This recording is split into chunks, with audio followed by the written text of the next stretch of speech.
Hi guys, and welcome back to World of Tanks, and today we are looking at the new premium tank from the rollout comic books, the Sherman Firefly Boilermaker. And as with the other comic book tanks, it comes with a special crew with a special skill, so we'll have a look at that briefly first when I can find them. There we are. Right, it comes with the last stand skill. Now, your commander rallies the crew when your tank has less than 10% HP remaining, improving all major qualifications. Now, I've tried to have a quick look to see if I can find out what the percentage is, and I can only guess that it's going to be something similar, maybe to Brothers in Arms, which I think gives you a 5% increase, possibly. But again, I'm just speculating at the minute. I will try and update you if I can find a proper percentage for it. But you've got 750 hit points, so basically what that means is that if you're on 75 or less hit points, your crew will be slightly better at everything, as in aiming, rate of fire, acceleration, hull traverse, turret traverse, etc, etc, a bit like if you put vents on, or like say Brothers in Arms. Now, also in the store today, briefly, I know this is the Firefly review, but I will have a quick look, is the T-54 first prototype, not the Motherland variant with the crimson camouflage, but the standard variant, the Su-76I, which is awesome and a fantastic Soviet crew trainer, and the ISU-122S, which personally is one of my biggest regrets. And this, again, this is on a personal level. I cannot think of a single reason why you would want to buy this tank destroyer when you can get the Su-122-44, and I'll go into that further. I might do a review. I think they're on till about the 18th, something like that. I might be wrong. I know the T-54 first prototype is, not sure about this one, but I cannot think of one reason why you'd want to buy this over the Su-122-44 apart from it's cheaper, a lot cheaper, which is, to me, it's almost like Wargaming are admitting, yeah, it's not as good as the Su-122-44, but enough about that. We're here to look at the Boilermaker. So we'll start off by having a quick look at it in the store.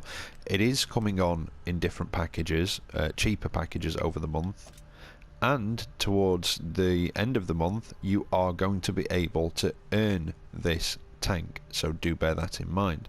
Now, mine has disappeared off here, which is not particularly useful, but it was 9,300 gold. I got 3 pieces of equipment on it, a garage slot, I got 7 days of premium, and I think 20 times 3s. You can also get it in the Dark Horse Mega Bundle, which comes with the Snakebite, the Crafts Panther, and obviously the Boilermaker. Now, the Boilermaker, 9,300 gold, is expensive. And in my opinion, it is very expensive for this tank that has a listed price in the Tankopedia of 3,750. I know I got a garage slot, I know I got 3 pieces of equipment, and I know I got the boost stops and the 7 days of premium, but it's still bloody expensive. It's a big difference from 3,750 to 9,300. Now, it is a good tank. Is it worth 9,300? No. Personally, no, I don't think it is. I think the cheaper bundles, definitely, if you like this sort of gameplay, it is worth it. But either wait to earn it, or wait till the cheaper bundles come on. Or if you've not got the Crafts Panther and the Snakebite, buy it with them. Because it does work out better value. And I'm just being honest with you. 9,300 gold is a hell of a lot for this tank. Now, equipment-wise, it's come with a gun rammer, a vertical stabilizer, and a gun laying drive. And I must admit, I'm possibly going to take either the vertical stabilizer off or the gun laying drive and put vents on it instead, because if you do, I think you can get your reload down to less than 4 seconds, which is quite good. Now, I have bought a standard Firefly, so I can actually compare it, because there are actually a couple of small differences which I wasn't aware of originally. Yeah, just checking, you can put a vertical stabilizer on the standard Firefly. That was something I wasn't too sure about. Now, your basic armor figures are exactly the same as the standard Firefly. So you're looking at 51 on the front, 38 on the sides, and 38 on the rear. And the turret, which isn't too bad, is 76 on the front, 51 on the sides, and 51 on the rear. But you have to remember, this is basically a tier 5 tank, the M4, at tier 6, but with a bloody good gun. Now the gun that it has is the quick fire 17 pounder from the British, and the story behind these is that we were basically given a lot of M4s on Lend-Lease and what have you during the war, and we quickly realised that the M4 armament wasn't suitable for taking out Tigers and some of the other German tanks, so we put a bigger gun in it, hence the 17 pounder. Now what they had to do was put a big box on the back to fit the radio in to get the gun in, and they had to turn it on its side, so I think it loads from the side rather than above like standard guns. Now the drawback to this is that you don't have the kind of gun depression that you would be used to with a Sherman tank, and that's simply because of the breech. For every degree the barrel goes down at the front, the breech has to go up at the back, and there's just not enough room in the turret, but it is a damn good gun on this tank. Now the Firefly name, rumour has it, comes from when they use these guns, the muzzle flash was that big that after a couple of shots it used to set the grass on fire in front of the tank, so hence it got the name Firefly. Now compared to the original Firefly, like I say, the armour is the same, the hull traverse is the same, the gun handling, everything about the gun is exactly the same as the standard Firefly, so we'll go into that and have a look now. So you've got 12.7 rounds a minute. Now this is without any equipment or anything, these are the basic values. 171 pen, 150 damage, 239 on your premium, which is really good, and 150 damage, and then 38 and 190 on your premium shells, premium HE shells. Aiming time is 2.10 seconds, which is not bad, and accuracy 0.38, which does let it down sometimes. Hull traverse is 40 degrees. Now the turret traverse is 39 and the view range is 370, which is, the view range is the same as a normal Firefly. The turret traverse is actually 3 degrees slower, but you do get, I think, 20 more meters on your signal range, which is neither here nor there. Now the engine is also bigger on this Firefly, which again surprised me. I thought it would just be to compensate for the extra weight of the tracks, but we'll look at that in a moment, because the tracks do act as spaced armour, so we will have a look at that. But first let's have a look at the shell price. 175 for your standard, 3,200 for your premium, and 75 for your high explosive. Skill wise, well, I'm going to keep this crew in it. I'm working on camouflage, I'm going to swap it for Sixth Sense, then I'm going to work camouflage again, and you basically want all your camouflage skills. And I don't want to say use this like a traditional tank destroyer, but to be honest, it's not far off. You've not got the armour to be up close or brawling. You really are a support tank, and quite a good support tank, I must admit. Now let's have a look at the modules, and then we'll cover the Firefly. Well, your reload is 4.7 seconds. Mine is about 4.08 with the equipment, and you can get that down to less than 4 seconds. If I put vents on, maybe brothers in arms, that sort of thing, you can get that down quite well. It does have slightly better concealment than the standard Firefly. It's got 0.24 while stationary, 0.16 while moving, and if we compare that to the standard Firefly, that's got 0.21 stationary and again 0.16 moving, so it does have slightly better concealment on the move. Now the standard Firefly has a power to weight ratio of 13.95 with a 460 horsepower engine, 36 kilometers an hour in forward, 18 in reverse. That's the same as the Boilermaker, the speed, but the Boilermaker has a 500 horsepower engine, which does affect the power to weight ratio and gives you 14.02. Now it's not a lot more, but it is a little bit more, and it is there for you. Now, like with most of the Shermans, big old engine block at the back of the tank, so if you want to take out the engine or try and set one fire, that's where you want to be hitting, just in front of the rear drive wheel. The gun, as you can see up there, is quite large and does go quite far back into the turret. Tracks, a few little holes through, and I think through the second hole back from the front, I think there's an ammo block behind that, but we'll have a look in a moment. Radio is in that little box on the back of the turret, and there's your ammo. No, not quite through that hole, sort of in between that one and the first one, but you do have a few different ammo locations in this. Now a lot of people think that the ammo location is actually behind those thicker plates on the side, and not really. I suppose if you're shooting at it from the angle you can kind of hit the back one, but no, they're more to protect the crew. And Your crew in this one, well, you do have one less than normal because you don't have an assistant driver, so you've got the driver in the front on the right hand side of the tank and 3 in the turret, obviously the commander under the commander's cupola. Now armour wise, like I say, the tracks do act as spaced armour, so between 1 and 20 mil, we don't have an exact figure. I would like to say with them being tracks maybe up to 20 mil, but I might just be hoping at that one. But everywhere where there's tracks on this, it is extra spaced armour, so do bear that in mind. It doesn't mean that you can be more aggressive in it than you can in the standard Firefly. It just means that if you do get hit, or when you do get hit, there's a chance that spaced armour could eat the shot and actually save you, so still play it like a standard Firefly. Now your hatches and the top of the turret are 21 to 30. The rest of the tank is, well, it says 51 on the front and like I say 38 on the sides and the rear, so it is pretty much the case, apart from you do have those thicker plates knocking about on it here and there. Now they do give you a little bit extra. You've got some just behind the front drive wheel, so if you try and track one of these things and do damage at the same time through the hull, do beware that that is thicker armour at the front drive wheel, so it might not be quite as easy to do damage as well. And those extra plates on the side, you're looking between 51 and 70 for those, and you've got 1 on this side, 2 on the other side. Like I say, they are there mostly to protect the crew. A lot of people think there's an ammo rack behind them, but it doesn't appear to be the case. And then your thickest armour is the extra plate on the front of the turret, just to protect the gunner, I think it is, and your gun mantle as well. Now it would be really nice if this had the gun depression of a standard Sherman, because you could really work the ridge lines, but it doesn't. It's not bad gun depression, but it's definitely not brilliant.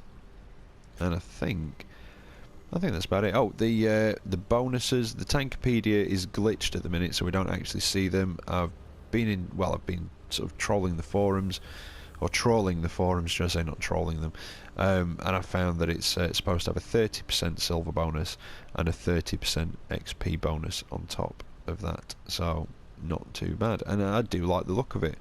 I like the authentic sort of camouflage look, and especially the markings on the barrel. Now you can, bit of useless information, put camouflage on it and it looks very different because of the actual look of the tank itself. It's a different colour to all the others, so when you put in the camouflage on, as you can see, it does look very different to when you're putting it on the other British tanks. It does change some of the colourings and it makes a lot of it darker, but again, just a bit of useless information for you.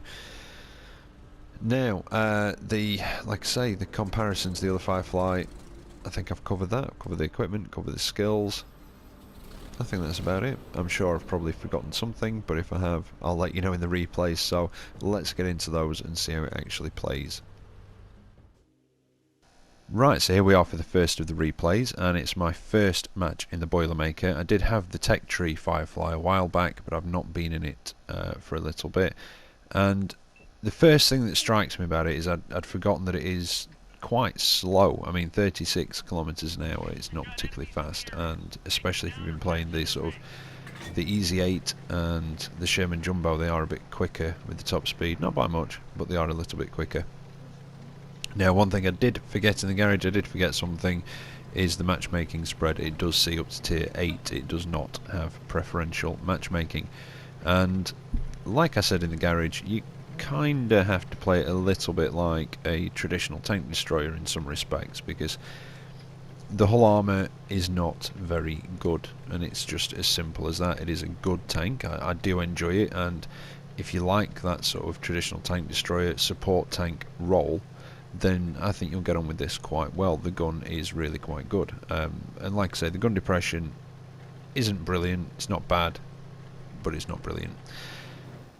Now, yeah, I'd say people that like the Panther type of gameplay, that sort of stuff, will get on quite well with this. When you're bottom tier, you know, you do have to be very cautious, because everything you'll come up against, if you're in like a tier 7 or 8 match, nearly everything will be able to penetrate your hull, no problem. Your turret may give them a little bit of pause if you're angling and if you're using that gun depression. Well, not angling the tank, but you know what I mean. If you're using that gun depression, it may ricochet a few shots, but do not rely on it. And when you're not top tier, like I say, you're going to have to play it very cautiously, sit back, a bit like I am here for now, using other people to spot for you, and putting the shots in. Now when you're top tier, as long as you are careful and you make sure you're not going up against any, you know, tier 6 heavies, that sort of thing, you can afford to be a little bit more aggressive, especially against the lower tiered stuff, like especially tier 4s, some of the tier 5s. You know, you're not going to be brawling, but you can afford to get a little bit closer. And I have had a couple of shots eaten by the spaced armour in this. I've had one, I think it was a T20 shot at the front, and the spaced armour ate it. And I actually got hit by Artie on the side, and the spaced armour ate it, which was quite nice. So it does happen. It's not happened very often, but it, you know, it does happen. I took a bounce from that Stug there. In fact, it didn't even say what map we're on. We're on Heilbronn, and it's a tier 6 match, standard battle. I am getting a bit slack, so I do apologise for that.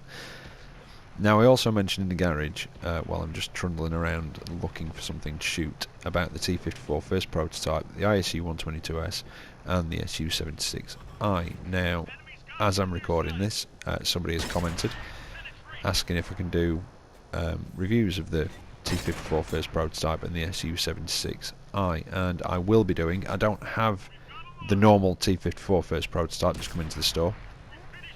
That was a nice shot through that. That was lucky. That was just locked on, fire on the move. Yeah, I don't have the one that's in the store at the minute. I do have the Motherland, and they are exactly the same, apart from the Motherland has the Crimson Dawn camouflage. Other than that, they're exactly the same tank. So I was planning on doing a review of that for tomorrow. I've also got the SU-76I, as most of you all know, and I do like that tank. So I will do a review of that, and I do have the ISU-122S, unfortunately. So I will try and do a review of that as well. I don't know if it'll be this week, that one, but I'll try and get them done this week, all the three. Like I say, the T-54 first prototype will be tomorrow, and I'll try and get the SU-76I done as well, but that is a fantastic little tank. Now, as you can see, I did get a little bit bored of sitting back up there, so I decided to play it a bit more aggressively, which is sometimes my downfall. I quite often don't have the patience for sitting back and playing cautious, and it can get me into some trouble sometimes. Anyway, I'm going to town on this T14. So far he's just damaged my tracks. He did pen then though, but I made short work of him. But yeah, sometimes I just don't quite have the patience for that sort of more traditional tank destroyer role. You know, sitting back, letting other people spot for you, staying out of view range, that sort of thing. And yeah, occasionally it does get me into a spot of bother. But our team's made short work of the enemy team, and there's only a tank destroyer left. I've no idea where he is. I was assuming that he was going to be somewhere near Cap, but I don't think that's the case. We've got a light tank just run into the Cap, and he's not up there. So where is he?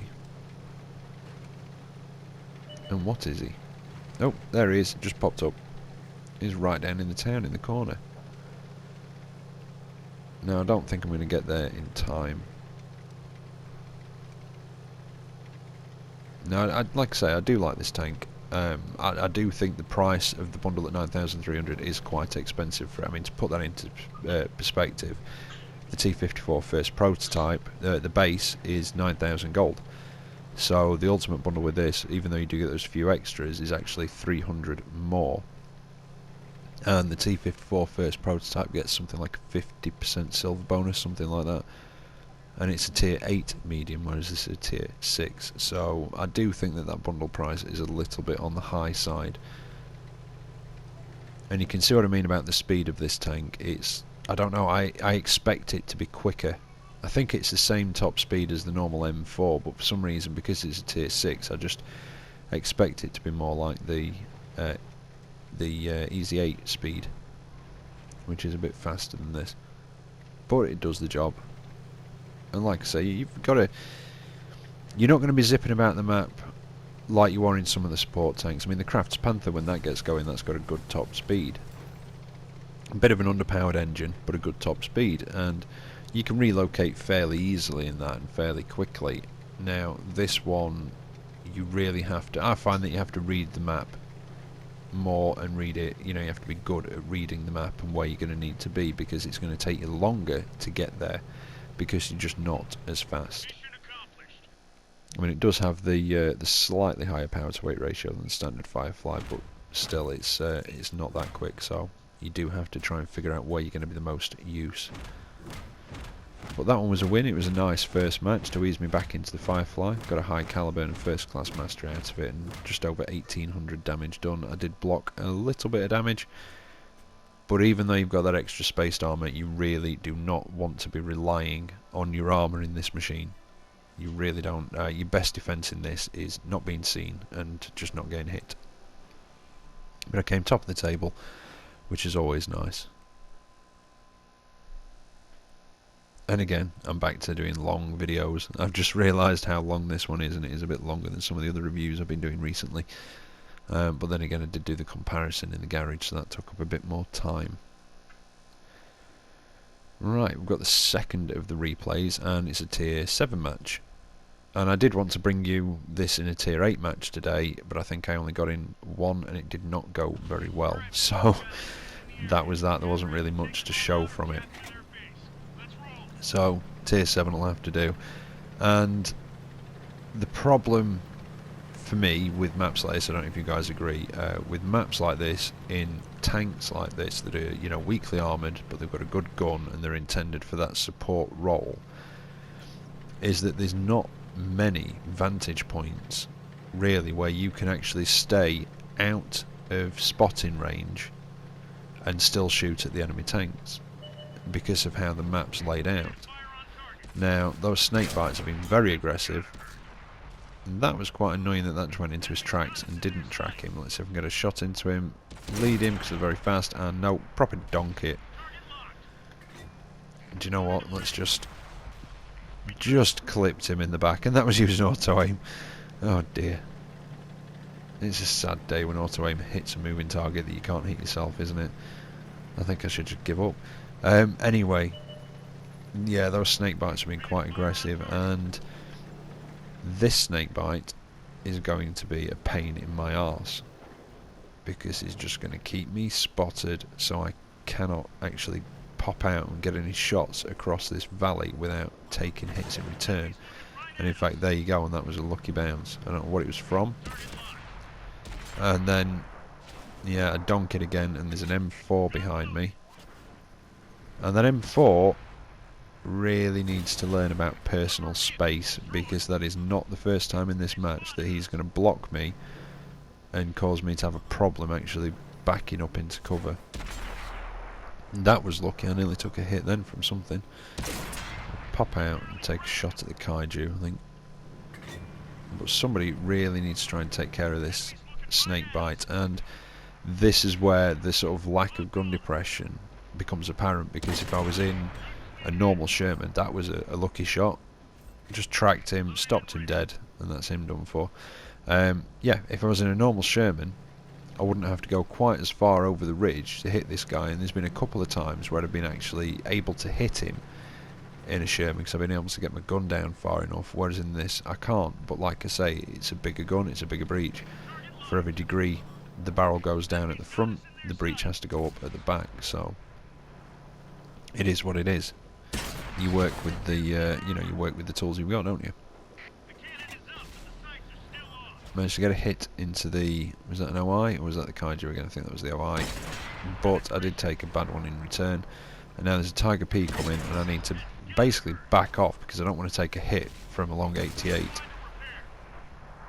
I've only got 300 odd health left and 240 average damage on the long 88. It's going to pen. That's, you know, there's no contest there. It's going to pen. So I've got to be very careful. I mean, that OI, that could pen me with its HE if he's using the 15cm. And that would really ruin my day. And I'm going to try and get a hit into the side of that T29. But I don't want to stay exposed because of taking a hit like that. And so I've got to be careful now. And the other snake bite's coming for a run, trying to get round behind us. No you don't, Sunshine. And I'll use your corpse for cover, thank you very much. Right, now I am on very low health, but this is where that skill will kick in. In fact, I couldn't quite see what the reload was on that, but it should, in theory, be less than 4.08. So just keep an eye on that. The resolution, like I say, when I'm recording this, is not very good, and I did forget to sort of pay attention, but that'll give you an indication as to what the last stand skill actually does. Like I say, it improves all your major qualifications when you're on less than 10% health, I think it is. Now I'm going for the commander's hatch on the top of the T-29's turret. It is very, very hard to hit under normal circumstances on a T-29. It's very well angled, it's towards the back of the turret, and when he's using his gun depression like that and I've got a damaged gun, it's going to be almost impossible for me to hit. And to be honest, I wouldn't really recommend even trying to go for it if you come up against a T-29 like that. Just try and flank it, because you might hit it like 1 in 10 shots, but most of the time they'll just bounce anyway, so there are better ways to deal with them. We've got a T-43 across there, and I was surprised that hit actually with the damaged gun. That was more like it, that one missed. Now let's see what we can do about that. Now, I think I'd noticed, yeah, I'd had noticed a snake bite coming round on the map, but he manages to pen me, and that's it, done. Now, I'm not sure if he was using premium ammo, but if he wasn't and he managed to pen me, that gives you an indication as to sort of what your armour can and can't take, because snake bites aren't exactly known for their stunning penetration. But nonetheless, 1800 damage, and got a mastery badge out of it, an ace tanker, which is most likely because it's still new and there's not many people playing it. Not that I'm particularly good, but still a nice amount of credits. Some of that was from Ops, and still came top of the table in a tier 7 match, which is it's always that little bit nicer if you're not a top tier tank and you actually come top in the results. And I think we've got one more replay coming up for you now, and it was one of the better games I had, and I suppose it kind of shows you a bit more how you should play this tank properly.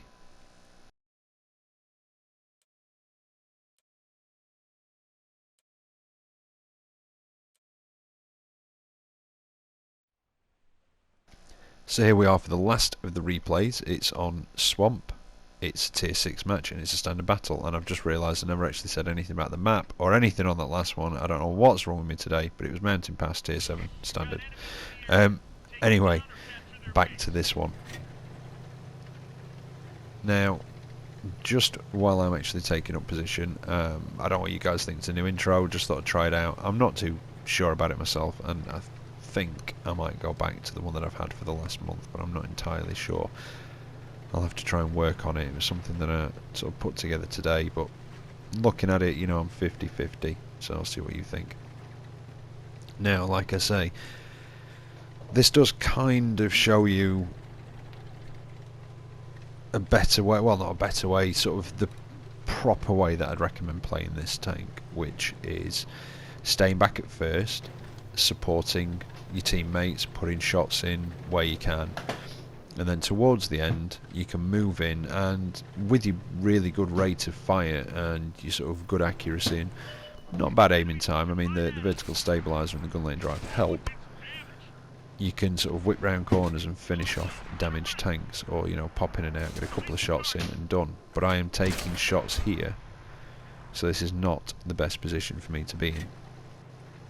Right, so I think it's time for me to pull back a little bit, let myself drop off radar, and now I can start putting some shots in. That was a nice one on the Leopard. It looked like I tracked him, but I think he burnt his repair kit to get his tracks back up. Now, there is, I think, an enemy Boilermaker. In fact, was that him there? Yep, there he is. Gonna get a shot at him? No, not quite in the right position.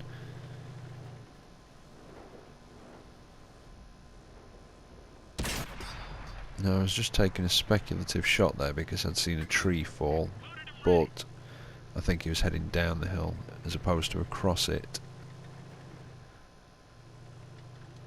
And I'm just looking to see what I can get shots at. And then I noticed that one of our tank destroyers is a bit outnumbered by enemy heavies. And I'm well out of their view range. So let's start putting in some supporting fire. Now, you'll see what I mean about that accuracy. I mean, this is, you know, a support tank, like I say, you've got to keep it ranged because a lot of things can penetrate your armour. Even when you're top tier, there's a lot of stuff that can penetrate your armour. And sometimes that accuracy can just troll you a bit. Other times it just behaves itself and it will go exactly where you put it. And then there's games where, I mean, I've had games in this today where it doesn't matter if I'm fully aimed. If I could be aiming at a stationary target and it just keeps trolling me and just going over or to the left, and it was just a bit of a pain. But 0.38 accuracy isn't too bad. There are far worse at the tier, but it's not that good either, really. Right, unfortunately I couldn't save that tank destroyer, but we did take out the ones that were attacking him, so that's not too bad. Now, there's 2 RT, 3 tank destroyers, a couple of heavies, and a medium. Now, one of the heavies and the medium were accounted for.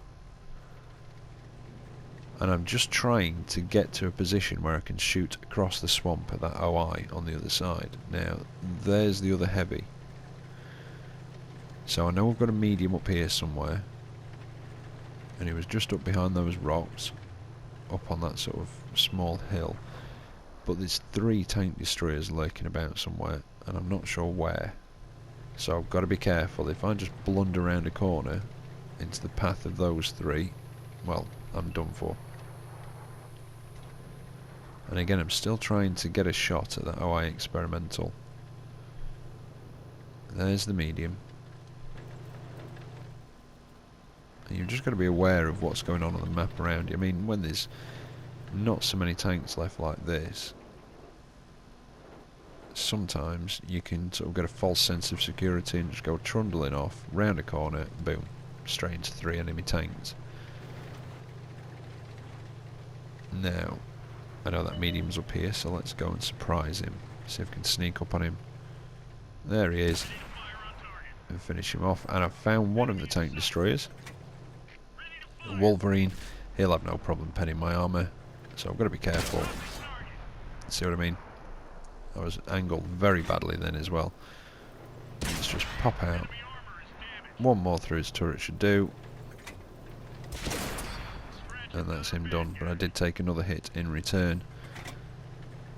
And also now I'm marked for artillery. That was very good timing on artillery's part. He hit his cue very well, but there's still one more. And I've been spotted again, so there's something fairly close. Well, there's one of the RT. Let's take him out. And that eliminates death from above, raining down on me a little bit. There's one of the tank destroyers. Now the Hetzer, I don't know what he was using. It looked like possibly, is it the 76mm? And I think he bounced and then hit my tracks. Or it might have been something else that bounced off me, but that was quite lucky. If he'd have been using that derp gun, I'd have been a goner then. There's the other tank destroyer. Oh no, it's the other arty, sorry. Managed to finish him off, and we've got 1 tank destroyer left. So it must have been the Hetzer that bounced off me then. So I was very lucky he wasn't using the derp howitzer, because I would have been a goner there. Now again, I made the assumption that the enemy tank destroyer that was left was going to be down this end, but he's not. He's actually snuck all the way around the western side of the map, and he's heading towards our camp. Now, I have a feeling that the 3 other tanks down here are probably just going to go and cap, which is fair enough, but I'm still going to try and get back and take on that tank destroyer, or attempt to anyway, with my very low health. But I don't think I'm going to get back there. Like I say, this thing's just not quite fast enough. And in fact, I mean, personally, in my opinion, I mean, I do like the Firefly, don't get me wrong. I really do, you know, I like this tank, but it really does seem to be all about the gun. And I think that's what it is with this tank. It is just all about the gun. And there's a couple of other tanks like that as well. I can't think of any off the top of my head now.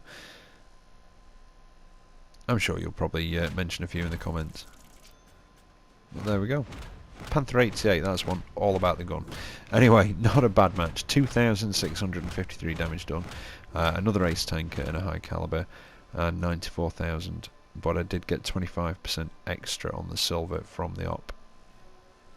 And that time I managed to block 700 damage. So that's not too bad. But my best advice is do not rely on the armour of this thing. By any means, just don't, because most things can penetrate your armour. I think there's tier 4s that struggle penetrating the front of your armour, but most of the tier 5s, 6s and up will probably be able to pen you, especially if you get too close. But anyway, there you go, Boilermaker. Well, I hope you've enjoyed the episode tonight, and I hope it's been useful for you, and maybe been able to make up your mind whether you want to buy it now or wait. So, as always, take care out there, and I'll catch you next time. See you later.